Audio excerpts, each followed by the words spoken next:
오늘 보실 말씀은 신약 성경 351면에 빌레몬서 1장 17절부터 25절 말씀까지를 제가 한 절 읽고 여러분들 한 절 읽고 교독하며 읽도록 하겠습니다. 빌레몬서 1장 17절부터 25절 말씀까지를 제가 한 절 읽고 여러분들 한 절 읽고 교독하며 읽도록 하겠습니다. 그러므로 내가 나의 동력자로 알진대 그를 영접하기를 내게 하듯 하고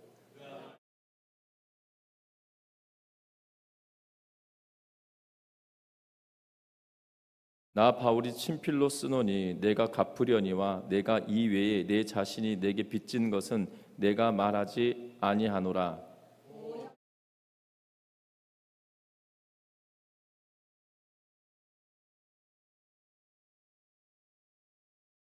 나는 내가 순종할 것을 확신함으로 내게 썼노니 내가 내게 말한 것보다 더 행할 줄 아노라.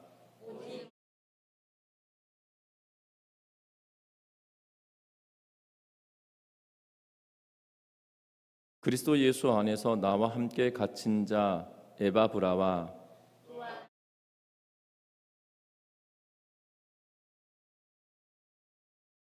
함께 읽습니다.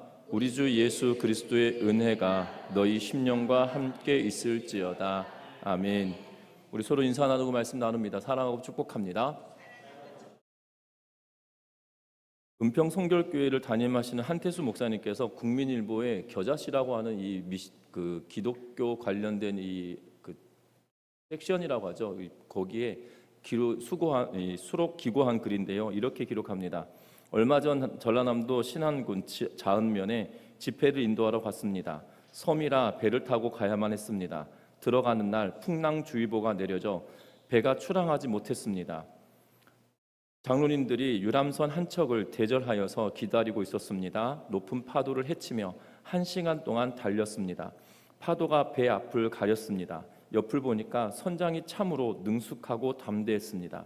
그는 전속력으로 파도를 정면으로 가르며 앞으로 나아갔습니다. 파도는 정면 돌파를 해야 헤치고 나아갈 수 있다고 합니다. 전속력을 내야 한다고 합니다. 그러면 파도를 헤치고 목적지에 도착할 수 있다고 합니다. 파도를 옆으로 타면 배가 전복되기 쉽고 파도 속을 천천히 가면 앞으로 나아가지 못하고 기우뚱거리기만 한다고 합니다. 우리 앞에 파도와 같이 수많은 어려움이 찾아온다 하더라도 정면을 돌파해 나아가야 합니다. 그러면 목적을 이루게 될 것입니다. 라고 하며 이 한태수 목사님이 짤막하게 국민일보에 겨자씨라고 하는 그 내용의 글을 기고해 놓은 것을 보았는데요. 이 배를 운전하고 나갈 때 풍랑주의보면 웬만한 여객선들은 뜨지 않습니다. 그런데 이 집회를 인도하러 가는 상황이니까 풍랑주의보가 끝날 때까지 배를 띄우지 못하면 예고되었던 부흥회나 집회가 진행되지 못하기 때문에 그 교회 장로님들이 배를 대절해서 왔다는 거죠. 그리고 배를 대절해서 가는데 그 풍랑을 맞이하는데 파도를 정면을 두고 헤쳐나가야 그 파도를 이기고 나아갈 수 있다라고 지금 말하고 있는 것을 보게 되고, 사실 저는 목포 사람이긴 한데 바다를 나가서 배를 타거나 이런 거 별로 좋아하지 않았던 것 같습니다. 왜냐하면 이 초등학교 5학년 때 남동생이 물에 빠져 죽을 뻔했던 것을 기억해서 물이 싫어요. 그냥 그 남동생이 죽을 뻔했다라고 하는 그 두려움 때문에 물에 가까이 가는 것도 힘들 뿐만 아니라, 그래서인지 수영 자체를 배울 때 물에 뜨는 것도 한 석 달인가 2달인가 걸려가지고 그래서야 비로소 몸이 물에 띄우는 그걸 하는 것도 시간이 꽤 오래 걸렸고, 그리고 머리를 쳐박으면 몸이 뜬다고 하는데 정말 머리를 쳐박으니까 몸이 뜨더라고요. 그래서 팔을 휘저었습니다. 정말 죽을 힘을 다하여 팔을 휘저었는데 제자리인 거예요. 남들은 팔을 휘저으면 앞으로 간다는데 팔을 휘저었는데 그 자리에 있더라고요. 저는 엄청 멀리 간 줄 알았습니다. 왜냐하면 이렇게 수영을 배울 때 바다에서 배우는 게 아니라 수영장에서 배우잖아요. 이렇게 초보 라인이 이렇게 있어서 초보 라인에 열심히 팔을 휘젓고 가는데 어떤 아주머니가 저한테 뭐라고 하냐면 왜 안 가? 이러시는 거예요. 가지고 그 수영장에서 하면 이렇게 왔다가 갔다가 왔다 갔다 해야 되는데 당신 때문에 못 가고 있는 거 아니냐면서, 그래서 막 뭐라 했던 기억이 나면, 그분도 초보인데 초보가 초보를 막 야단치고 계셔가지고 좀 난감했던 그런 상황이 있었는데요. 그래서 이제 배 타는 것도 그렇게 좋아하지 않습니다. 안 탈 일 있으면 굳이 배를 타야 되나 싶습니다. 그런데 요새는 배가 너무 좋아져서 큰 배들이 있다 보니까 웬만한 풍랑도 대부분 헤쳐가는데요. 그 작은 배면 작은 배일수록 파도가 높으면 넘어지기 십상이라는 사실이죠. 신앙생활의 여정도 똑같은 것 같습니다. 믿음 생활도 또한 신앙생활뿐만 아니라 인생의 삶을 살아갈 때도 똑같은 것 같습니다. 바다에 놓여져 있는 배와 같아서 풍랑이 일 때가 있고 잔잔한 바다를 지나갈 때도 있다라는 사실이죠. 그 풍랑을 겪을 때 때로는 우리는 회피하고 돌아가려고 하지만 그것이 오히려 우리를 전복시키는 그러한 상황이 될 수도 있다라는 사실입니다. 분명한 것은 정면을 보고 나아가야 되는데, 특별히 믿음을 가진 저와 여러분들은 그 정면을 뚫고 나아갈 때 나와 함께 하시는 이가 계시다, 예수 그리스도께서 나와 함께 하시고 성령이 나와 함께 하시기에 정말 주와 동행하기에 이것을 넉넉하게 이길 수 있다라는 사실들을 기억하면서 믿음으로 나아가는 은혜가 있기를 주의 이름으로 부탁드립니다. 분명한 것은 풍랑을 깨트리고 나아가는 것은 어떻게 보면 변화의 시작이고 내 자신을 더욱더 성장시켜가는 그러한 과정일 것입니다. 오늘 성경은 빌레몬서의 마지막 부분을 다시 한번 보게 될 텐데요. 특별히 이 빌레몬서는 굉장히 개인적인 서신입니다. 그럼에도 불구하고 개인적인 서신임에도 불구하고 이 옥중 서신으로 분류하고 있는 것을 보게 되어집니다. 특별히 로마 옥중에서 기록한 성경은 에베소서, 빌립보서, 골로새서, 그리고 빌레몬서, 그리고 로마 옥중에서 쓴 서신이 디모데 전후서, 디도서까지 쓰여졌지만 디모데나 디도에게 보내는 편지는 그들이 목회자의 심정으로 목회자들에게 당부하는 이야기이기 때문에 이 분류를 목회서신이다라고 따로 분류하고 있고요. 에베소서, 빌립보서, 골로새서, 빌레몬서는 바울이 로마 옥중에서 쓴 편지다라고 해서 옥중 서신이다라고 이야기합니다. 그런데 앞에 세 개의 편지는 교회들에게 보내는 편지예요. 에베소에 있는 교회들에게, 그리고 빌립보에 있는 교회들에게, 그리고 이 갈라디아에 있는 골로새에 있는 교회들에게 보내는 편지들인 것을 보게 됩니다. 제가 왜 교회들에게라고 표현을 쓰고 있냐면, 그 당시에는 에베소나 빌립보나 골로새나 교회가 건물로 세워져 있는 공동체가 아니었다는 거예요.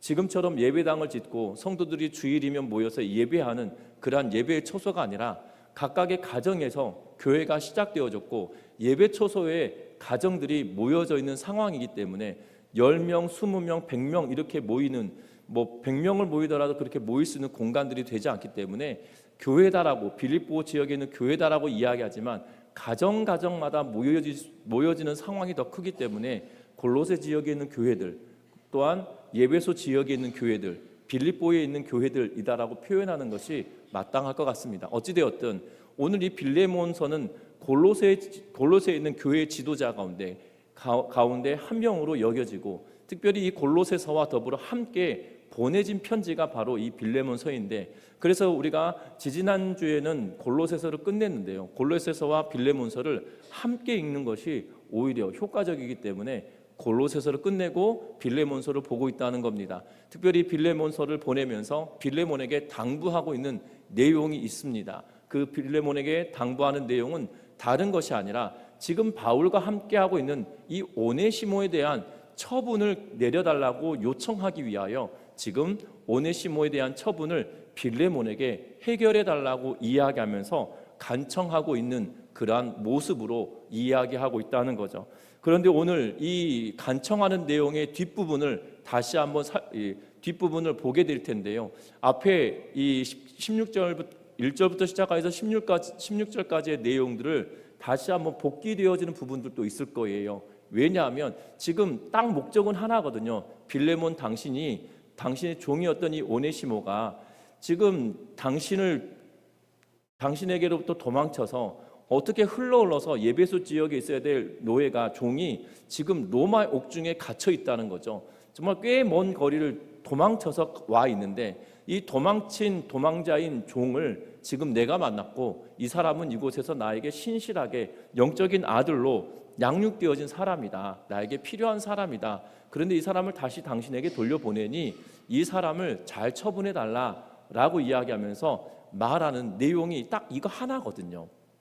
그렇기 때문에 그 한 이야기를 앞에 부분에서도 이야기를 하고 뒷부분에서도 똑같이 다시 한번 이야기를 하면서 다른 방식으로 지금 설득하고 있다 라고 여기면서 이 본문을 읽어가셨으면 좋겠는데, 먼저는 바울 사도가 지금 이 오네시모에 관하여 빌레몬에게 이야기할 때 나를 대하듯 해달라고 이야기하고 있는 것을 보게 됩니다. 17절 말씀 같이 한번 읽어봅니다. 같이 읽어봅니다.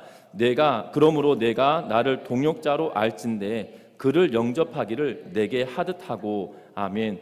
오늘 이 첫 번째 명령으로 이 17절부터 시작하여서 이야기하는데, 그 첫 번째 명령은 오네시모를 받으라라고 이야기합니다.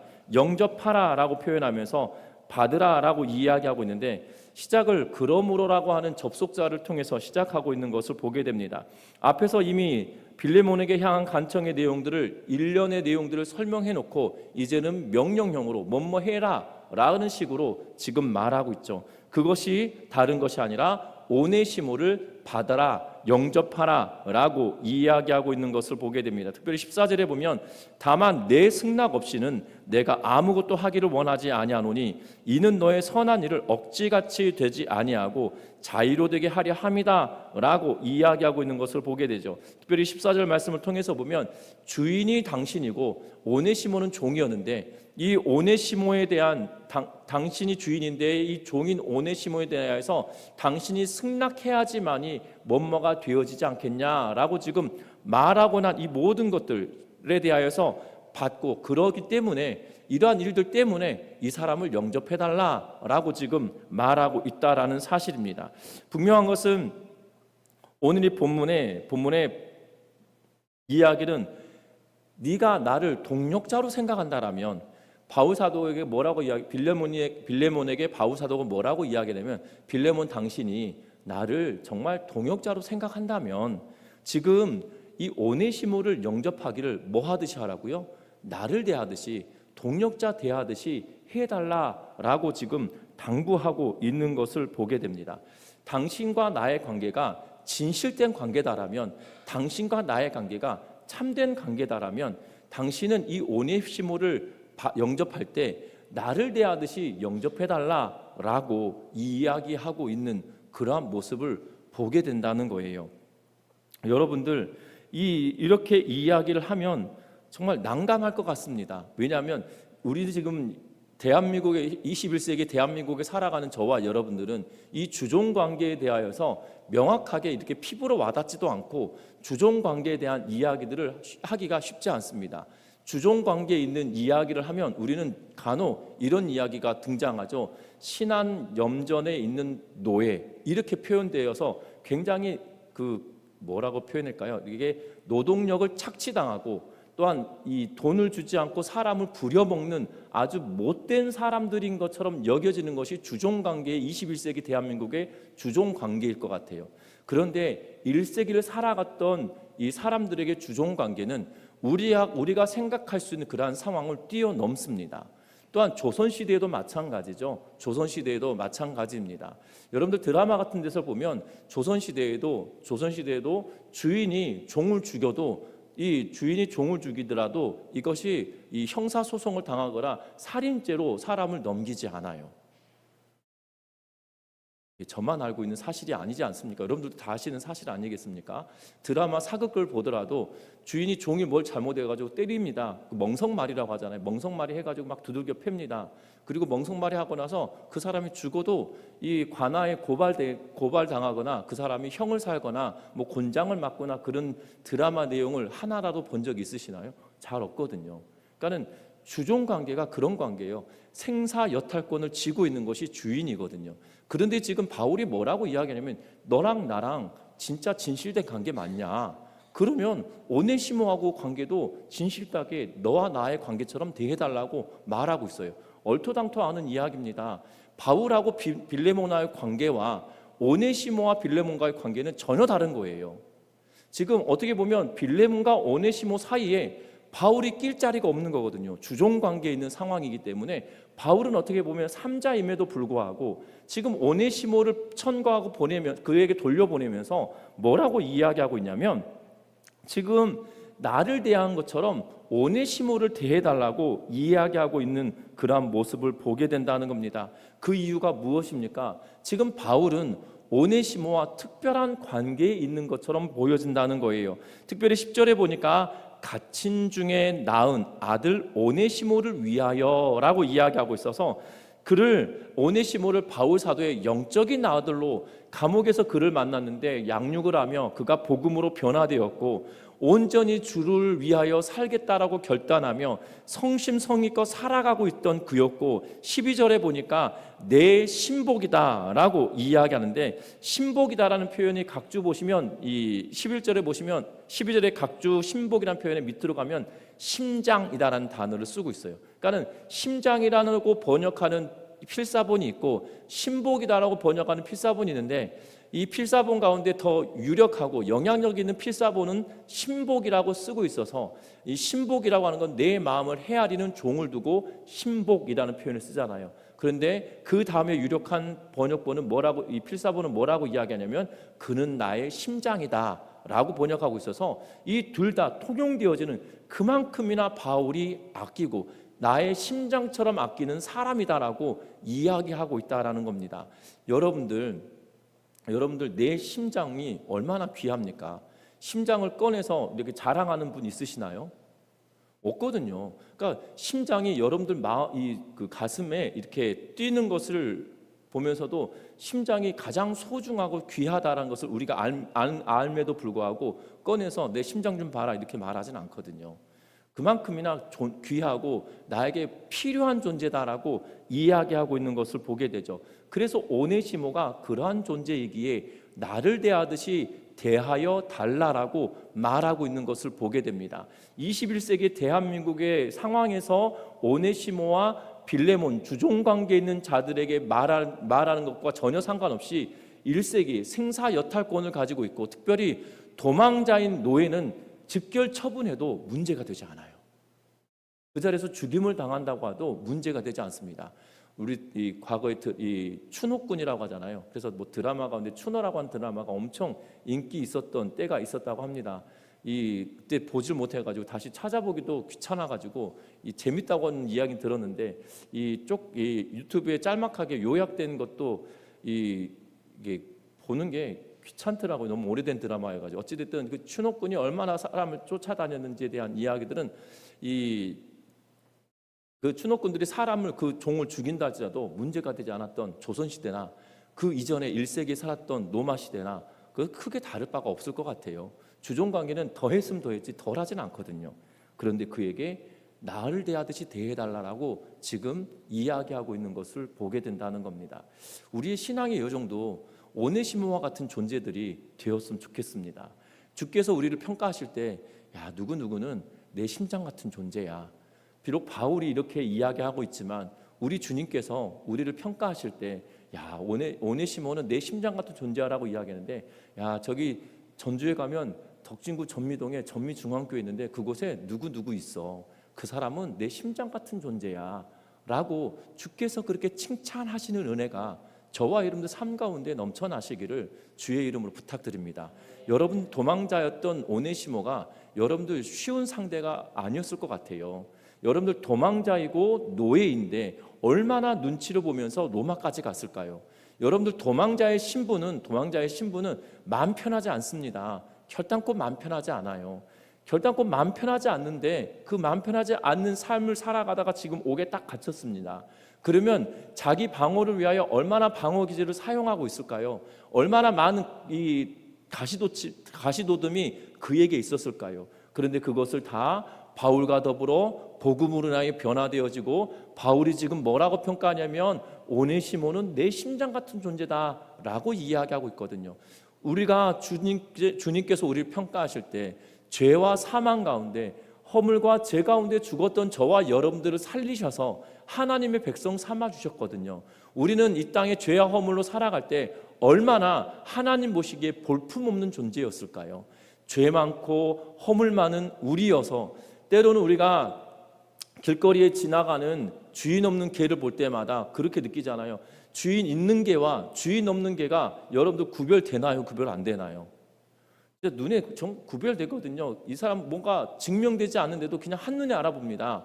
주인 없는 개는 정말 지저분하기가 이루 말할 수 없습니다. 그런데 주인 있는 개는 깨끗할 뿐만 아니라 목줄도 있는 것을 보게 되죠. 때로는 목줄 없는 이 개들이 있긴 하지만 그럼에도 불구하고 깨끗한 상태를 찾아보면 이것이 주인 있는 개인지 주인이 없는 개인지 한눈에 알아보게 되죠. 저와 여러분들 어떻게 보면 주인 없는 개와 같이 우리가 죄와 허물로 지저분하기에 이루 말할 수 없는 상태에 있었던 우리들, 심지어 우리 곁에 오실 수 없는 그 상태에 있었을 때에도 주께서 우리를 찾아오셔서 우리를 만지시고 우리를 고치시고 우리를 회복시켜 주셨는데, 우리의 삶은 하나님의 은혜와 내 곁에 와주시고 나를 어루만지시고 죄와 사망 가운데 정말 허물과 죄로 뒤덮여 있던 우리들을 깨끗게 해주시는 그 사랑을 덧입었음에도 불구하고 우리의 삶이 오네시모와 같이 변화된 삶을 살지 못한다라면 우리의 삶을 다시금 오네시모처럼 변화된 삶을 살아내기로 결단하고 나아가는 우리의 삶이 되어지시기를 주의 이름으로 부탁드립니다. 그래서 주가 평가하실 때 이 사람은 나의 심장이다 라고 표현할 만큼 우리의 삶을 주께로 향하여 주께서 기뻐하시는 대로 우리가 정결하게 살아내는 은혜가 우리의 삶 가운데 충만하기를 주의 이름으로 부탁드립니다. 더불어 18절의 말씀은 이렇게 기록합니다. 같이 18절 말씀 읽습니다. 그가 만일 내게 불의를 하였거나 내게 빚진 것이 있으면 그것을 내 앞으로 계산하라. 아멘. 바울 사도가 지금 말합니다. 두 번째 명령조로 이야기하는데 계산해라, 내 앞에 달아놔라, 이렇게 이야기하고 있는 것을 보게 되죠. 특별히 주종관계에 있는 바울이 가장 걱정하는 영역은 바로 주종관계에 있는 오네시모와 빌레몬, 이 두 사이의 핵심 문제일 겁니다. 오네시모가 주인을 등지고 도망쳤을 때 어떻게 보면 경제적인 피해를 입혔을 가능성도 농후하다는 거죠. 여러분들 도망자는 이 주인을 버리고 도망칠 때 주인이 모진 학대를 해서 도망치는 경우도 있을 겁니다. 그런데 모진 학대를 하는 사람인 빌레몬이었다라면 예수 믿고 난 뒤에 삶이 또 바꾸어졌을 수도 있겠지만, 빌레몬의 모습을, 빌레몬에게 비춰져 있는 이 본문을 통해서 보여지는, 특별히 이 빌레몬서가 우리가 남아서 우리에게까지 전하여지고 이것이 경전으로 받아들여질 때는 이 빌레몬서가 계속 읽혔다는 의미거든요. 그녀가 빌레몬이 받아보고 이런 바울 이런 사람이다 했으면서 확 꾸겨가지고 쓰레기통에다 버렸으면 지금 오네시모와 빌레몬의 관계는 어떤 관계입니까? 오네시모를 잡아 족치는 상황이 되었겠죠. 네가 그따위를 해놓고 나에게 피해를 입히고 도망을 짜, 이러면서 도망칠 때는 학대를 받아서 도망칠 수도 있겠지만 주인에게 큰 피해를 입히고 그것을 감당 못하니까 도망쳤을 수 있는 가능성도 농후하거든요. 어떤 상황이든지 간에 지금 바울 사도에게 받은 이 편지를 빌레몬이 화를 내면서 바울 이 사람 못된 사람이구만, 내 종이 지금 나에게 피해를 입힌 게 얼만데, 이 사람이 도망침으로 인해서 내가 입은 피해가 얼만데라고 하면서 이것을 구겨가지고 버렸으면 정경으로 읽혀지고 후대 사람들이 읽고 정경으로 받아들이지 않았을 거예요. 근데 분명한 것은 빌레몬이 오네시모를 바울 사도가 원하는 대로 다 받아들이고 그를 품었기 때문에 어떤 겁니까?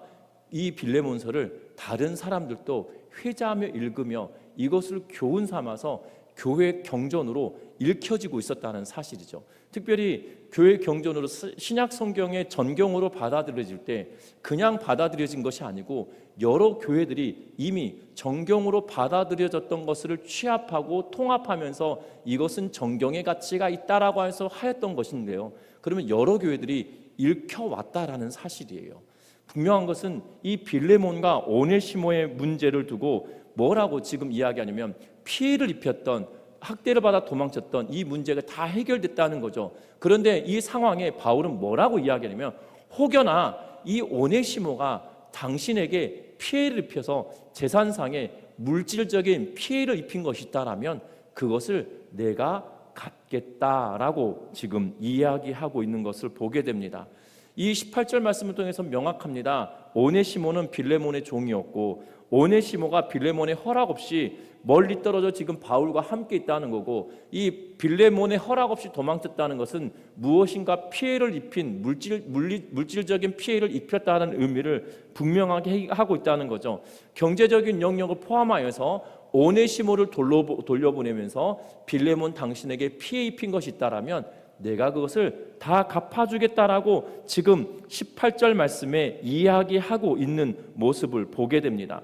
오네시모와 빌레몬의 실제적인 사이에서 실제적인 문제를 바울이 다 해결해 주겠다라고 지금 말하고 있어요. 여러분들 이게 쉬운 일일까요? 여러분들 이게 결탄코 쉬운 일이 아닙니다. 그런데 지금 바울이 이것을 다 갚아주겠다라고 말하고 있는 이유가 뭘까요? 오네시모로 따져본다라면 어떻게 보면 바울과 전혀 상관없는 존재이죠. 지금 바울이 피해를 입은 걸 갚겠다라고 이야기할 때 어떤 마음으로 갚겠다라고 이야기하고 있는 걸까요? 앞에서도 말했던 것처럼 10절에 이는 이 갇힌 중에 만난 내 아들이다 라고 이야기하였으면 바울은 지금 전적으로 어떤 마음이라는 거예요? 아버지의 심정으로 지금 내가 대신 갚겠다라고, 배상을 내가 다 하겠다라고 지금 책임지는 아버지의 모습인 것처럼 보여지고 있다라는 사실입니다. 특별히 바울 사도는 이 19절 말씀을 한번 다시 읽어보는데 19절 말씀 같이 읽습니다. 나 바울이 친필로 쓰노니 내가 갚으려니와 내가 이외에 내 자신이 내게 빚진 것을 내가 말하지 아니하노라 라고 이야기하고 있는 것을 보게 됩니다. 특별히 19절 상반전에 보면 1인칭 시점으로 3번에 걸쳐서 내 손 내가 갚겠다라고 이야기하면서 나 바울이 친필로 쓰노니라고 하면서 나 바울 내가 갚겠다라고 하는 이 1인칭의 단어를 지금 3번에 걸쳐서 쓰고 있는 것을 보게 됩니다. 이것은 뭘 말하고 있냐면 반드시 내가 갚겠다라고 지금 이야기하고 있는 거예요. 내가 반드시 친필로 쓰노니라고 이 표현은 내가 지금 뭐라는 의미냐면, 친필로 쓴다는 의미냐면 이 계약서에 내가 서명한다라는 의미로 받아들이면 될 것 같습니다. 그런데 그 뒤에 있는 것이 참 독특합니다. 뭐라고 이야기하냐면 네 자신이 내게 빚진 것을 내가 말하지 않겠다라고 말하고 있어요. 지금 말하고 있잖아요. 너 나한테 빚진 거 있지? 이렇게 지금 말하면서 네가 나한테 빚진 거 굳이 나는 말하지 않겠다라고 말하는데, 그럼 이 빚이 도대체 뭘까요? 바울 사도가 빌레몬이 바울 사도에게 돈을 빌렸을까요? 여러분들 돈 많은 사람이 돈 적은 사람에게 돈을 빌릴까요? 돈 많은 사람에게 돈 적은 사람이 빌릴까요? 여러분들 돈을 빌릴 때 은행에서 빌리십니까? 아니면 나보다 돈이 없는 사람에게 돈을 빌리십니까? 나보다 돈을 없는 사람에게 돈을 빌리면 그건 빌리는 게 아니라 강탈하는 거죠. 나보다 약한 사람에게 빌리는 것은, 중요한 것은 나보다 돈이 많은 사람에게 돈을 빌리는 것은 빌리는 거죠. 그리고 그 사람에게 갚아가는 건데요. 지금 바울이 뭐라고 이야기하면, 여러분들 빌레몬이 자기 집을 교회로 내어놓은 사람이에요. 그러니까 골로새 교회가 그 지역에 있는 교회들 가운데 하나가 빌레몬의 집에서 교회가 시작되었던 걸로 보여진다는 거예요. 그런데 여러분들 잘 아셔야 되는 것은 사도행전을 다 찾아보더라도 바울 사도가 골로새 지역에 가서 복음을 전하지는 않았어요. 그래서 골로새서를 연구할 때마다 드러나는 건 뭐냐면, 바울 사도가 개척하지 않은 교회임에도 불구하고 이 골로새 지역에 교회가 생겨났고, 그 지역이 아직 지금 1세기경에 이 아시아 지역을 휩쓸고 갈라디아나 그 지역을 휩쓸고 있었던 이 유대주의적인 생각의 어려움으로부터 물들지 않은 그곳에 이 백신을 맞추듯이 이런 일들이 지금 주변에 빈번하게 일어나니 주의하라라고 하면서 골로새서를 쓰고 있는 거거든요. 그런데 지금 어떻게 보면 바울 사도가 골로새 지역에 가서 복음을 전하지 않았기 때문에 지금 바울 사도는 빌레몬 당신은 나에게 빚졌다라고 이야기할 때 이 빚이라고 하는 것이 진짜 돈을 이야기하고 있는 것이 아니라 복음을 빚졌다는 의미로 이야기하고 있는 것처럼 보여지는데, 그런데 그곳에 가서 복음을 전하지는 않았거든요.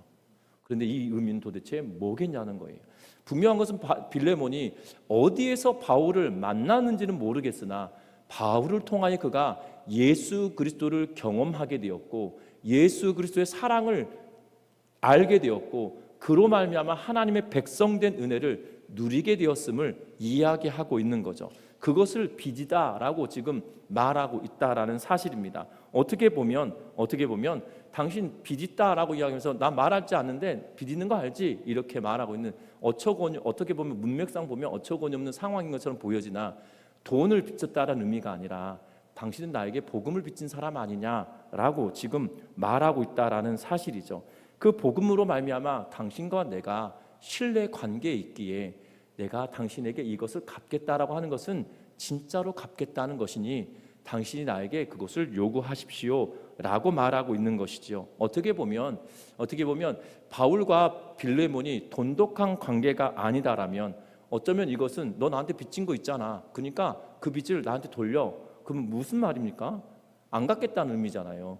그 피해 입은 거 내가 갚겠다라고 서명할 테니 근데 당신 나한테 빚진 거 있지? 이렇게 말하면 이 둘의 관계가 돈독하지 않다라면 어떻게 보면 당신 나한테 복음으로 빚졌으니 이 물질적인 것은 당신이 그냥 대충 갚아 이렇게 말하는 강요처럼 느껴지지만 이 둘의 관계를 생각해 보면 빚진 것이 있지 그런데 내가 그거 굳이 말하지 않겠어 라고 말하면 이 관계가 돈독하기 때문에 아마 이 뒤에 빌레몬은 이 편지를 읽으면서 이렇게 할 것 같아요. 뭐라고 이야기하냐면 굳이 그렇게 말하지 않아도 내가 알아서 다 할 텐데 뭘 걱정하세요 라고 하는 말이 이 빌레몬이 이 편지를 읽으면서 그렇게 추임새를 넣지 않았겠나라는 생각이 들어지죠.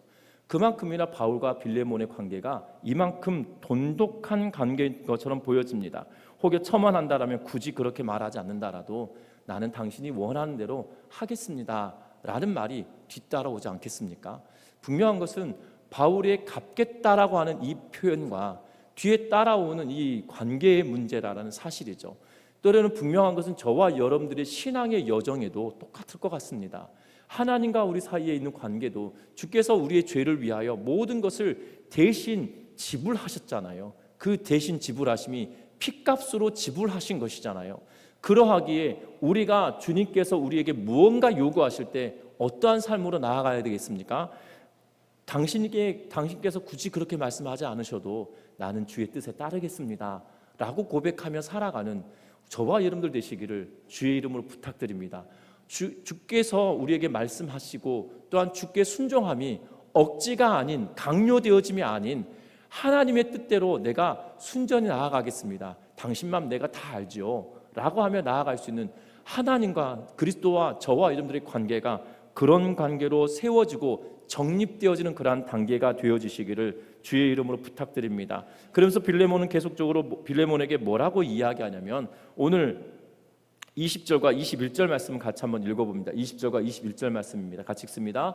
오 형제여 나로 주 안에서 너로 말미암아 기쁨을 얻게 하고 내 마음이 그리스도 안에서 평안하게 하라. 나는 내가 순종할 것을 확신함으로 내게 썼노니 내가 내게 말한 것보다 더 행할 줄 아노라. 아멘. 우리가 앞에서도 보았던 것처럼 빌레몬이 아마 이 성경을 읽고 이렇게 말했을 거라고 추정을 해보면 당신 뜻대로 하겠습니다라고 고백했을 거라고 말씀을 드렸잖아요. 바울도 동일하게 생각하고 있는 것 같습니다. 21절 하반절에 네가 내게 말한 것보다 내게 썼노니 내가 내게 말한 것보다 더 행할 줄을 아노라. 다시 말하면 내가 너에게 말하였는데 그리고 당신이 말할 것을 내가 이미 알고 있는데 내가 요구한 것보다 당신은 더 할 것을 내가 이미 알고 있다라고 행할 줄 알고 있다라고 이야기하고 있는 것을 보게 되죠. 그러면서 바울 사도는 20절에 뭐라고 이야기하고 있냐면 오 형제여 라고 하면서 이 굉장히 친근하게 이야기하고 있는 것을 보게 됩니다. 확증해달라는 표현을 추가적으로 이야기하는데 분위기를 전환시킵니다. 오 형제여 라고 이야기하면서 말하고 있거든요. 나로 주 안에서 너로 말미암아 기쁨을 얻게 하라. 다시 말하면 빌레몬 당신으로 말미암아 오네시모의 문제가 잘 해결돼서 내가 기쁨을 경험했으면 좋겠다. 그리고 내가 평안하기를 원한다 라고 이야기하는데 중요한 것은 이 평안한 기쁨을 얻게 하고 평안함을 얻게 한다는 것 앞에 무슨 단어를 쓰고 있냐면 주 안에서라고 쓰고 있고 또 하나는 그리스도 안에서라고 쓰고 있는 것을 보게 되죠. 주 안에서라고 하는 것은 주인 대신 예수 그리스도를 의미한다라면 그리스도 안에서라는 말은 예수를 그리스도 메시아 대신 그분 안에서 다시 말하면 메시아는 뭡니까? 우리의 죄를 저와 저의 백성을 그 죄에서 구원할 자다라는 그런 말씀으로 우리에게 부르신 거잖아요. 다시 말하면 우리와 함께 하겠다. 메시아 대신 예수 그리스도 우리의 죄를 사하시려고 오셨던 그 죄의 문제를 해결하신 그 예수 안에서, 그리스도 안에서 내가 평안함을 얻길 원한다 라고 이야기하고 있는 것을 보게 되죠. 저와 여러분들에게 이 표현을 함으로 말미암아 바울을 돕고 오네시모를 받아들이는 빌레몬을 통하여 바울이 위로를 경험하고 기쁨을 경험하고 평안을 얻음을 경험하기를 원한다라고 말하고 있는 그러한 모습을 보게 됩니다. 어떻게 보면 빌레몬은 오네시모를 거절할 수도 있을 것 같아요. 왜냐하면 그가 도망침은 오네시모가 빌레몬에게 큰 피해를 입혔기 때문에 도망친 것일 수도 있고, 도망침으로 인하여서 피해를 얻을 수도 있지만 받아들일 수 없을 수도 있지만, 그럼에도 불구하고 상처들을, 이 바울의 마음을 빌레몬이 이미 알기에, 또한 빌레몬의 마음을 바울도 알기에 그로 인하여서 평안함과 기쁨을 얻게 해달라고 간청하고 있는 그러한 모습을 보게 됩니다. 이러한 표현들을 보면서 바울과 디모데의 관계가 참으로 귀하구나라고 여길 수 있는데요, 이 관계가 저와 여러분들의 관계가 되었으면 더 좋겠지만 이것보다 더 중요한 것은 예수 그리스도와 여러분들의 관계가 이런 관계가 되어지시기를 주의 이름으로 부탁드립니다. 왜냐하면 그리스도와 우리의 관계가 이렇게 되어지지 않으면 우리 신앙생활은 항상 삐걱거려요. 우리의 신앙생활은 날마다 삐걱거립니다. 바울과 오네시모 때문에 편지를 쓰고 있는 이 빌레몬의 사이에서 이렇게 돈독하게 되어지는 이유는 뭘까요? 바로 복음으로 주 안에서, 그리스도 안에서 경험되어졌던 그들의 삶이 있고 예수 그리스도로 말미암아 그 안에서 누렸던 평안과 기쁨이 있기에 그것으로 인하여서 그런 관계가 맺어진 것처럼, 예수 그리스도와 저와 여러분들이 그리스도와 우리의 관계가 이런 관계가 되어지지 않으면 신앙생활에 항상 삐걱거려요. 그런데 여러분들, 이 다니엘 기도회 할 때나 아니면 우리 주변에 간증하시면서 은혜를 끼치시는 분들의 대화를 통해서 보면 그들이 역경 가운데, 어려움 가운데, 힘듦 가운데 주와 동행하는 삶을 실제적으로 경험하고 살아내는 모습이 우리에게 은혜가 되고, 또한 때로는 그들을 통해서 우리가 도전이 되는 것 아니겠습니까? 그럴 때마다 우리는 한기퉁에 이르죠. 나의 신앙생활은 열심히 한다고 하는데 언제나 뭔가 한기퉁이에 허전하고 뭔가 잘못된 것 같은 느낌적인 느낌이 있는데, 지금 바울과 오네시모는 이 관계는 결국 어떤 상황에서도 틀어지지 않는 관계이죠. 지금 오네시모라고 하는 이 변수가 딱 들어왔음에도 불구하고 결단코 틀어지지 않는 관계라는 사실이에요. 예수 그리스도와 저와 관계가, 여러분들과 예수 그리스도의 관계가 이러한 관계가 되어지시기를 주의 이름으로 부탁드립니다. 이 관계는 결국 무엇입니까? 바울에게 빚진 자로서의 삶을 살아갈 뿐만 아니라 복음으로 주 안에서, 또한 그리스도 안에서 그들이 교제하며 주 안에서 기쁜 마음으로 서로 은혜를 나누는 은혜가 있기 때문이라는 사실들을 기억하면서 그리스도와 여러분들의 관계가 바울과 빌레몬과의 관계처럼 세워져 가기를 주의 이름으로 부탁드립니다. 그래서 우리의 신앙생활에 흔들리는 것이 아니라, 정말 어떠한 변수가 싹 들어오더라도 그까이 건 주께서 알아서 해결해 주실 텐데, 그까이 건 내가 그것 때문에 힘들겠어, 예수님이 어떤 분이신데 라고 하면서 털고 일어나며 믿음으로 나아갈 수 있는 우리의 삶이 되시기를 주의 이름으로 부탁드립니다. 여러분들, 그것이 진짜 신앙생활 재미 아니겠습니까? 정말 하나님을 정말 신뢰하면서 믿음으로 살아가고 있을 때 정말 이 폭두라고 하잖아요.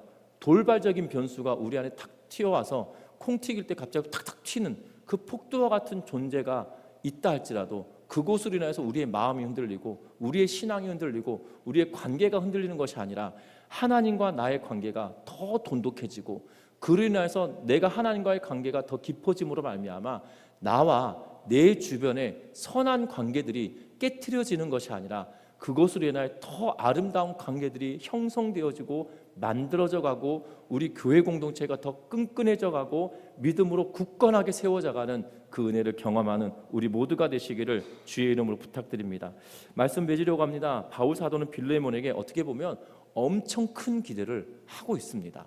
그렇지 않겠습니까? 지금 피해를 입혔거나 피해를 입혀서 도망쳤거나 도망침으로 인하여 생겨난 피해들이 분명히 있을 텐데 그것을 감수하라라고 말하고 있는 거잖아요. 딱 깨놓고 이야기하면 갚겠다라고 말은 했는데 너 나한테 빚진 거 있잖아 이렇게 말하면 갚겠다라고 했지만 그 갚기가 좀 깨림직한 상황이 되어져 버렸어요.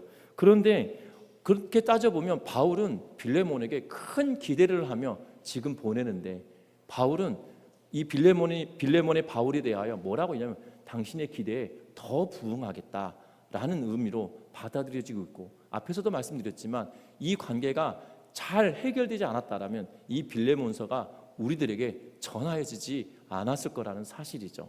분명한 것은 저와 여러분들의 신앙생활을 통해서도 마찬가지입니다.